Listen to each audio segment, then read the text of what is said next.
Hello everyone. So today we are going to discuss about prime moving force. So that is the topic in the Indian economy. So in the previous class we already discussed about the background of the Indian economy. Okay. So here they given two important sectors for choosing the better sector as a prime moving force at the time of independence. Okay.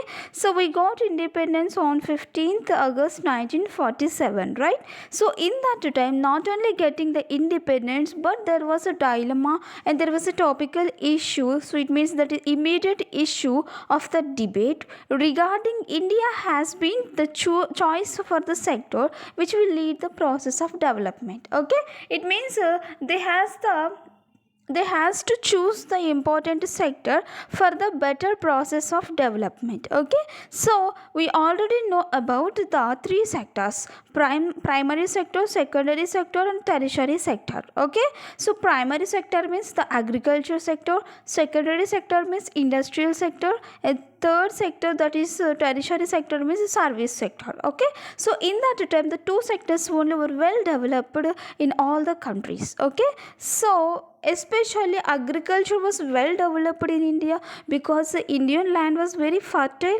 So because there's so many the rivers were flowing through India, so that's why India land was very fit for the agriculture. Okay, so but industrial sector was came into force in India by the Britishers only for the purpose of the useful to the Britishers, not for the India itself. Okay, we all know. So in that time, so this was the better time for choosing the better sector, especially which will lead the process of development in entire India. Okay, so in that time, so the government, so of that time, so they choose agriculture, sorry, industry as a prime moving force. Okay, so because so I'll say one thing. For example, there are two important chocolates. So one chocolate was discovered and it was using in 1990s, and the second chocolate that was using in 2021. Okay, so the two types of the chocolates we are eating, but one chocolate was discovered and it was made in 1990, and 2021 that was another chocolate we are using and we are eating every day, but we are always focusing on the 2021 chocolate only because it was recently discovered. Okay, so whatever it may be, so the new one is very new to the everyone. So that's why agriculture was very well known to all the people. So that's why there was no development because of the agriculture, right? Because of the agriculture there are so many vegetables, fruits, and the lot of things which will be cleared, and but whenever it comes to the industry, so it think the people thought that the agriculture maybe lead the India into a developed country. Okay, so because we are well known about the agriculture and agriculture products, and we exported so many things to the other foreign countries without getting money, also we exported so many things, especially Britishers, the drain of wealth.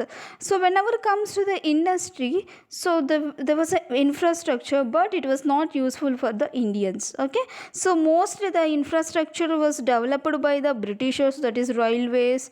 Okay, so but the infrastructure was not developed for the Indians. Okay, so in that time the Indians and the politicians, they thought that so industry maybe lead the India's economic position into the better economic development. Okay, so that's why the government of that time, so the choose industry as a prime moving force of the Indian economy. Okay, so why India didn't choose the agriculture as the prime moving force for better prospects of development? So it is very highly debatable issue even today also.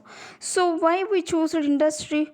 So I already said the difference between the time also, we have to focus on the recent development. Okay, so according to the agriculture, yes, it is very important for the human life because we are eating everything from the agriculture only, but this is not useful for the development. Okay, so according to the industries, we just want to wear a new clothes, so it is very best possible thing to develop the industry. So So they always using the human capital, human resources, how long they are working. Okay, so there is a stoppable thing for the human resources also. So in that time also will depend on the industries and it will depend on the machineries also. Okay, so that's why in that time the government and the politicians and the nationalist leaders, they choose the industry is the best possible way for the getting development. Okay, so every economy, not only Indian economy, whenever we compare with the other economies, so each and every country has to aim for the development. Yes, we want development. Okay, as compared with the previous position, we just want to get the development. Okay, so through the exploitation of its natural and human resources, we just have some natural resources and we just have some human resources. Human resources is nothing but we. Okay, so the who are working in the in any field. Okay, so without humans there is nothing. Okay, without natural resources also there is nothing. So here exploitation of the natural resources and exploitation of the human resources, so there is a aim for the development. Okay, so there are two resources, natural and human resources. The priorities of the priorities or objectives set by the economy, so which should be realized in a proper time frame. Okay, so there is a time frame for getting the development. There are some objectives we have to follow and they are set by the economy also. So here whenever comes to the main point, so here the availability and non-availability of resources, so natural as well as human also. So according to the availability and non-availability of the resources, so they are not only the issues which make an economy decide whether to opt for the agriculture industry as its prime moving force. Okay, so according to the availability and non-availability of resources, we just not to go for the deciding the agriculture or industry as its prime moving force. Okay, so it never depends on the availability or non-availability. Okay, so of course it depends on the natural resources and human resources availability and non-availability, but not only depending on these important issues, but there is another thing, so which depends on how to choose the economy, especially for choosing the prime moving force, so opt for the agriculture or industry. Okay, so that is socio-political compulsions. Okay, so there are a lot of differences between the people on the basis of the societal changes, and there are a lot of changes according to the politicians, political leaders. So on the basis of the socio-political compulsions, so there are so many problems according to the society and according to the political leaders and objectives which play major role. So it means not only the availability of the natural resources, not only availability of the human resources, but we can choose the prime moving force on the basis of the socio and political compulsions and its objectives, right? Which plays a major role in the decision making what we choose the prime moving force. Okay, so that's why at the time of the independence, when we got independence, is the political leadership selected industry as the leading force. Okay, so I already said the new one always news to the everyone. So that's why, so before independence we have an idea. In that time we had an idea about the industry because industrialization was started in England. So that's why they introduced some important industrial products and machinery, and so there so many things were introduced by the Britishers. So that's why we thought the industry would turn India into a in a developed country. Okay, so in that time the political leadership and the nationalist leaders, they selected industry as the leading force, so that's why they adopted. Okay, so it means the industry was the prime moving force for the Indian economy. So this is already decided by the dominant group of nationalists. It means the people who has a dominant position in the independence movement. So they taken decision, especially industry as a prime moving force for the Indian economy in mid 1930s only. Okay, so when they felt the need for the economic planning in India before setting up of the National Planning Committee, especially National Planning Committee was established and created in 1938. So before this only, so they felt there is a need for the economic planning. Okay, so in that time only, mid 1930s only, they selected industry as the prime moving force. Okay.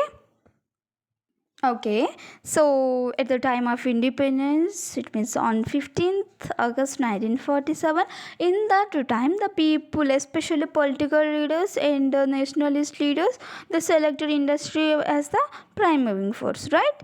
So, given the available resource base, it seems an illogical decision. It means lacking sense. Without sense, we choose the industry as a prime moving force. Okay. So why I said illogical decision? Because India lacked all those prerequisites which could suggest the declaration of industry as its prime moving force. It means prerequisites means a thing that is required as a prior condition for something. Okay, so here India was lacked for the requirements which could suggest industry as its prime moving force. Okay, so we choose industry as a prime moving force, that's it. But there are some requirements for the industry, so there was no requirement for the industry in India. Okay, so it means there's a lacking of the requirements. So those are almost no presence of the infrastructure sector. Okay, so here infrastructure is very important for the developing or running the industries. Okay, so here the infrastructure means the basic necessities or basic facilities for running the industries. Okay, so power, transportation and communication. So power means that is electricity, so without electricity we cannot run the industry. Okay, so here the industries always depends on the electricity. Okay, and the transportation, it means industries means the raw material will be turned into a final goods, and we have to transport those goods to other areas for selling or buying. Okay, so without transportation, how can we India as a developed country? So transportation means road facilities and vehicle facilities, so these are very important. And communication, so without a communication we cannot buy our things to other countries or other states in India. Okay, so here communication is very important, that it means the telephone signals are important. So I can say that there was no availability of the infrastructure in India at the time of independence when we chose the prime moving force as a industry. Okay, and the next thing is a negligible presence of the infrastructure industries, that is iron, steel, cement, coal, crude oil refining and electricity. Okay, so in that time we given less preference to these things, so these are very important for the infrastructure industries. So iron is very important for the constructing the industries, steel important, cement is very important, and it is very important thing for constructing the any industry. Okay, and next one is the lack of investable capital, either by the government or the private sector. Okay, so investable capital means anyone who wants to invest money on something. Okay, so whether it is by the government or private sector, it is another choice, but there is a lack of investment. Okay, so in that time government also has no money because the drain of wealth, so the wealth was drained by the Britishers. So newly we got independence 1947, so in that time India has no money, so we only the lack of investment. So even private sector means the people also were very poor, so it means it is never possible for the investing money by the private or a government. Okay, and fourth one is a lack of it means lack of research and development. Okay, so it means there was no technology to support the process of industrialization. There is no research and development. Why? Because in that time there was no education in that time. So especially for Indians, okay, since slowly we got education because of the Christian missionaries which were developed by the Britishers. Some people only they got education. So there was no education, there was no research and development. Okay, and the fifth one is absence of required technology to support the process of industrialization. So there was absence of the technology. Even we didn't know what is technology and which will turn to the India into a developed country. Okay, and sixth one is lack of a skilled manpower. Okay, so it means we worked as a agricultural laborer. Okay, so in that time we were well in the agriculture, but we didn't know what is industry and how to make such things. It means there is a lack of a skilled manpower. And sixth one is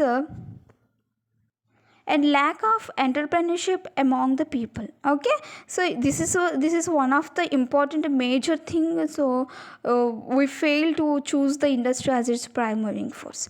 And next one is the absence of the market for industrial goods. Okay, so there was no market for the industrial goods because we depended on the agricultural products, and whenever we choose industry as a prime moving force, so we need to give an importance to the industries. So as of course we choose industry, and there is a industry, and we are making some important products and we are selling.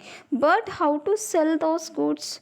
We need one market for selling those goods and services. Okay, we didn't know what is market and how to construct it. Okay, so this is the absence of the market. And many other socio-psychological factors which acted as negative forces for the proper industrialization of the economy. Socio-psychological factors. Here one thing that is a socio-psychological factors, nothing but the people's mentality. So in that time the people, some people were against the industrialization because so the agriculture was very important for the people. Almost 90% of the people depended on the agriculture. Whenever comes to the industries, what will be happen? So the people will be turned to the industries. Okay, so this is one type of the negative forces were in that time. So these are negative forces for the proper industrialization of the economy. Okay, so in the next class we will discuss about the agriculture as a prime moving force, and there are some choices, obvious choices for choosing the agriculture as a prime moving force for the Indian economy. Okay, so today we completed possibilities and why we choose industry and what are the negative things regarding the industry as a prime moving force. Okay, thank you.